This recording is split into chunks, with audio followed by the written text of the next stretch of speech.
আসসালামু আলাইকুম।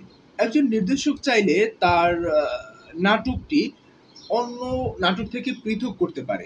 এখন দেখুন একটা নাটক যখন হয়ে থাকে, নাট্যকার হয়তোবা একটা মনোভাব নিয়ে তৈরি করে নাটকটা। নাটকের মেসেজটা যখন ডিরেক্টর সেটা ডিরেক্ট দিয়ে একটা পর্যায়ে নিয়ে যায়। ওই মেসেজটা তৈরি করে। মেসেজটা হয়তোবা একই থাকে। কিন্তু ডিরেক্টরের দৃষ্টিভঙ্গি কিন্তু ভিন্ন হয়ে থাকে। সেক্ষেত্রে আপনি নাট্যকার এবং ডিরেক্টরের ভিতরে আপনি বলতে পারেন যদি সামঞ্জস্যপূর্ণ অবস্থা না থাকে তাহলে কিন্তু এটা একটা ভালো একটা পর্যায়ে যায় না।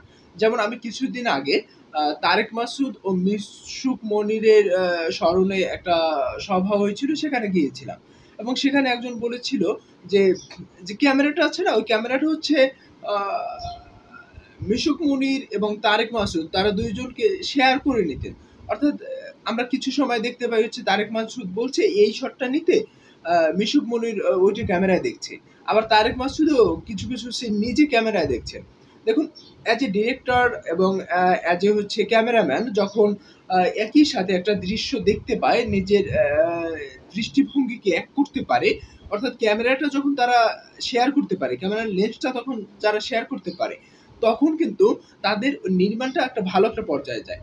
ঠিক একই রকম আপনি থিয়েটারের বেলায় একজন নাট্যকার এবং নির্দেশক এই ২ জনার ভিতরে যখন একটা সামঞ্জস্য অবস্থা তৈরি হয়, তখন কিন্তু থিয়েটারটা আরো একটা ভালো একটা পর্যায়ে যায়। কারণ নাট্যকার যখন একটা রচনা করেন তখন অবশ্যই তার একটা দৃষ্টিভঙ্গি থাকে, না এই নাটকটা এই মেসেজটা দিবে, এই নাটকটা এমন হবে।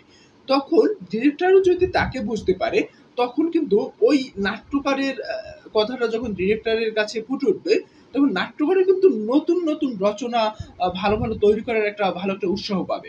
তবে এক্ষেত্রে ভিন্নতা রয়েছে যে ডিরেক্টর চাইলে নিজের মতো এক্সপেরিমেন্ট করতে পারে।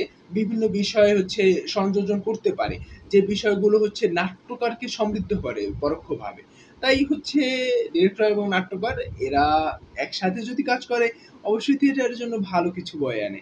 আর এটা আরো ভালো হয় যখন একজন নাট্যকার নিজে ডিরেক্টর হয়ে যায়। অর্থাৎ নিজে নিজের নাটকটা ডিরেকশন দিচ্ছে। তখন কিন্তু একদম নিজের মতো করে ভেঙে চুরে সবকিছু নতুনভাবে তৈরি করতে পারে।